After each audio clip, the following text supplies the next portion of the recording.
Hi, this is Matt and Jake. We're in August Burns Red, and you're watching AMBY. Hey everyone, it's Alicia from AMBY, and I'd like to welcome you to our interview with August Burns Red. How are ya?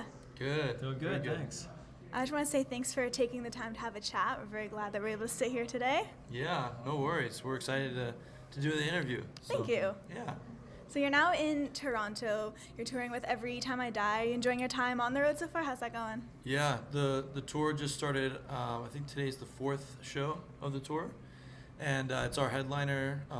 We're playing a lot of songs off of our new record, Found in Faraway Places, and then we've got Every Time I Die out here with us, and Stick to Your Guns, and a band called Polyphia, Yes. which is like an instrumental progressive band, which is really cool, really neat stuff, and then Wage War, which they just got signed with Fearless, so they're Fearless family with us, so it's pretty cool, pretty great package. Did you guys get to hand choose the support bands, or was it kind of just put together? And oh, you did. So what do you look for when you're choosing support bands then? I think we're looking for obviously bands that we think sound good. You know, we don't want to bring somebody that we don't like their music or that wouldn't really necessarily match the tour package overall. And then we're just kind of like, you know, friends. I mean, we're friends with Stick to Your Guns, and we're friends with Every Time I Die.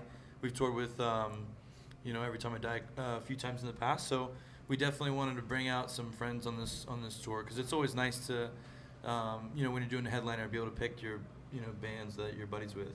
So it's good. It's a nice package. I think that there's some younger bands like Wage War. I think this is one of their maybe very first tours. I'm not quite sure 100%, but some younger bands, and then you've got some of the vets out here, so it's pretty cool. Good mix. I saw you had a day off yesterday in our lovely city, Toronto. Did you guys have time to just chill out? What were you doing when you were spending your time yesterday?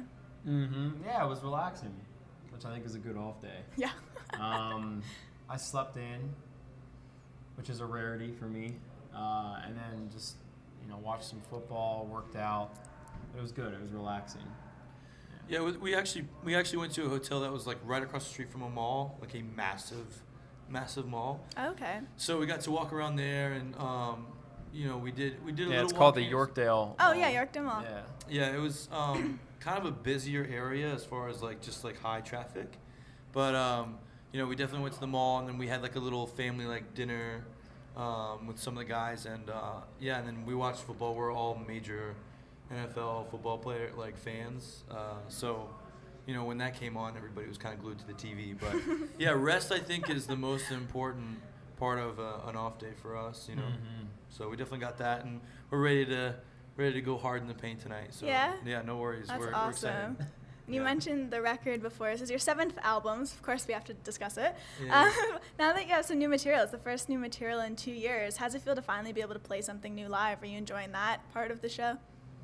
Yeah, the new songs are my favorite songs to play. I like playing Majoring in the Minors.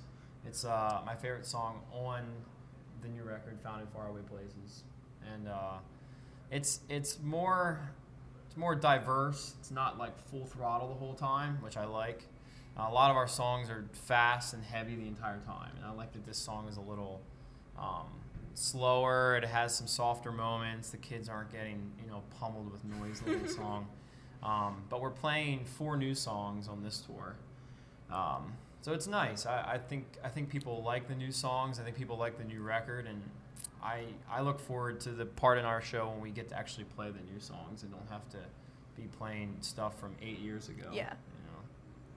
Yeah, I think naturally, you get to play something new. It's more exciting because, like Matt just said, some of the material that we play is pretty old, so you kind of get tired of that. But the new material, there's a lot of opportunities for me to dance, and that's something that I've just recently picked up. Yeah. That I just like to enjoy dancing on stage. So that's fun for me. It's something else that I get to do on stage, and it seems like there's a lot of crowd participation with the new material, which is always nice to see that the crowd enjoys singing along, or there's actual singing parts necessarily on the new material that we didn't really do a lot on previous albums. So that's really cool to see the fans kind of take latching that in. on to Yeah, it. yeah, it's pretty neat. I'm really glad that you actually mentioned majoring in the minors. I have a cool quote about it here. What you just have about the songs about touring all over the world and experiencing new things, making you the band that you are today. Just with that said, when you reflect on the places you've been, which situations stand out to you the most that actually impacted the song? I wrote the lyrics for the song, and originally it had a different title. But the song is actually about. The song is a lot about touring, yeah, because I've been in the band since the beginning 12 years ago, almost 13 years ago. But the title implies that you shouldn't focus too much on the little stuff. There's a lot of stuff in life that gets stuck in your head and kind of, seems like it's in your way, and it seems like the biggest thing, in the world, like the biggest struggle or the biggest, mountain that you have to overcome. And typically, in my experience, when you get past that stuff, you look back and it's not that big of a deal. And you're usually better off for going through an experience like that.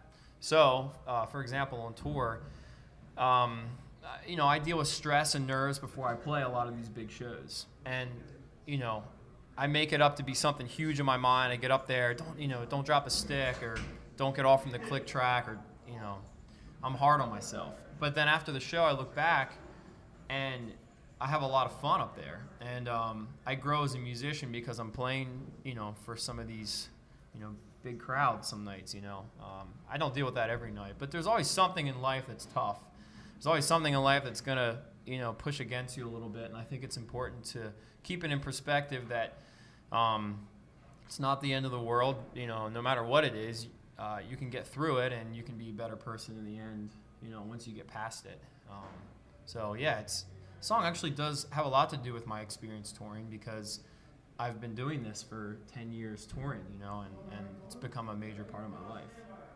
It's been 10 years touring. Of course, it's 7th record. Yeah. For you guys, how do you keep things fresh on an album? I think it's just progression in life. I think as we grow as human beings and as we grow as a band,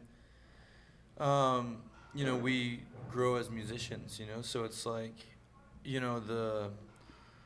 we'll never write another record like Messengers, because we were 20-year-old kids, I don't even know if some of us were 20. I think some of us might have been like 17, 18.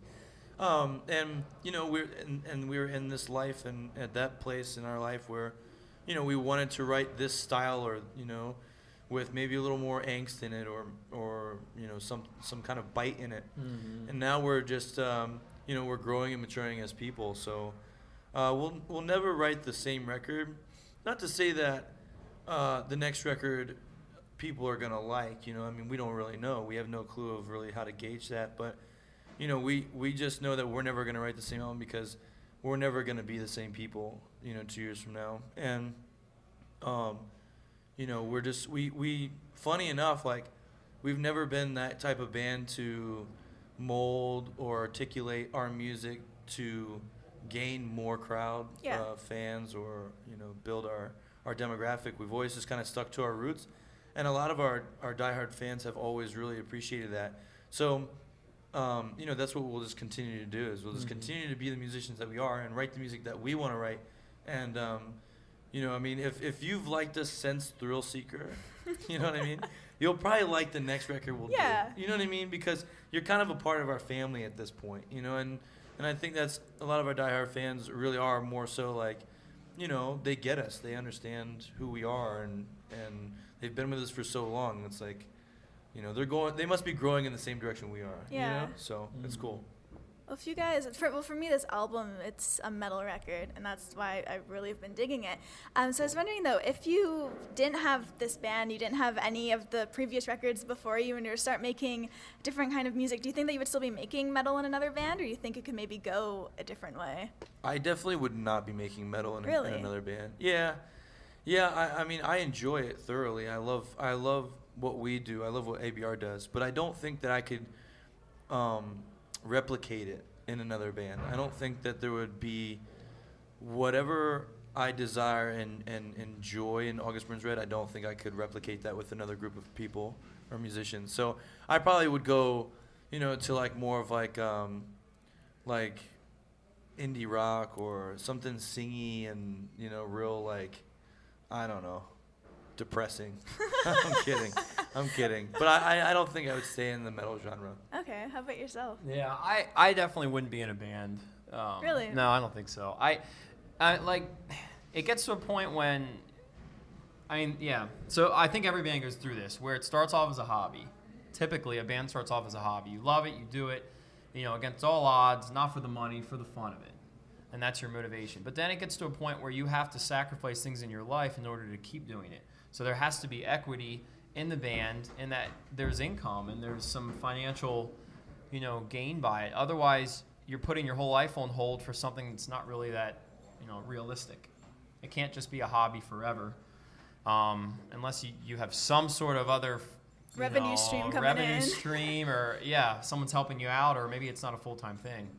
But in order, for a band to be full-time, you have to have it transform from a hobby into a job, and that happened with August Burns Red, and we're very fortunate that it happened 10 years ago, and I'll never forget that year. We all quit college, we all put everything else aside and said, let's do this 100%.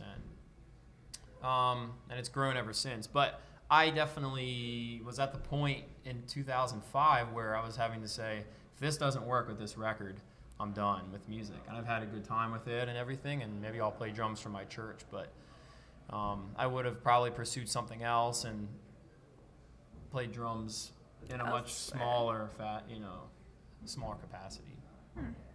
That's neat to hear. I know you also did a cover of the Home Alone theme. Was not expecting that at all. Do you love the part that I was in? Oh my gosh. Oh yeah, definitely. Yeah, I can hear you the whole song. I really worked hard on that. It was just, I wasn't expecting to hear you guys do that. I know you've done a holiday cover in the past, but just doing that instrumental was very neat. So are you guys feeling the holiday spirit? You have these cool sweaters that are downstairs. Like, I highly advise anyone on this tour, go buy one of those cool holiday sweaters. Like, what's going on in that front? Is it just... We just love Christmas. Yeah? We love Christmas. Yep. And it's just that time of year when it just feels good, It's just like, wow, it's cold outside, and it's nice and warm and toasty on the bus, and like you're just thinking of like all of the good memories that Christmas brings, and family, and and all that kind of stuff. And so and we've done the Sled Hill album, and we always try to produce a cover of a Christmas carol or something that's surrounded by that holiday. And then at the end of this tour, the last date is in Lancaster, our hometown, and we're going to do our annual Christmas show there, where we, hand out Christmas presents to fans and stuff. And we thought on this tour that it'd be nice for us to play some Christmas carols for the crowd on this. Oh, on really? This run. Yeah, so you'll hear cool. a few of those throughout tonight's set. Mm-hmm. And the tour ends on the 20th Yes. of December. Yep. So after that, you guys taking a break, celebrating, spending time with family, or? Mm-hmm. Yeah. And Yeah, we've been on the road for the past few months, and Yeah. we did a tour in Europe and came home for 3 days, then did Australia, then came home for about 8 or 9 days, and then now we're on this tour. So it'd be nice for us after this run to kind of see our Chill family, out, our loved yeah. ones, and kind of relax a little. That's awesome. And then before you mentioned how you've been a band for over a decade, and it's been great to just see your fans follow along with you on the journey. Yeah. So just to wrap everything up today, is there anything you want to say to your fans who'll be viewing our interview? Thanks for being fans of the band. We love you guys. We appreciate you. This tour has been absolutely amazing. And so if you haven't picked up any tickets, definitely do that and come hang out, and let's share the dance floor and dance to Majoring in the Minors.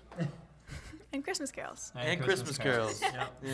Just thank you so much for your time, guys. No we problem. appreciate Thank you. it. It was Yeah, fun. my Thanks. pleasure. See ya. Remember, everybody viewing, you can visit us at amusicblog.com for exclusive interviews, features, videos, and so much more with your favorite bands. See you next time. See ya. Later.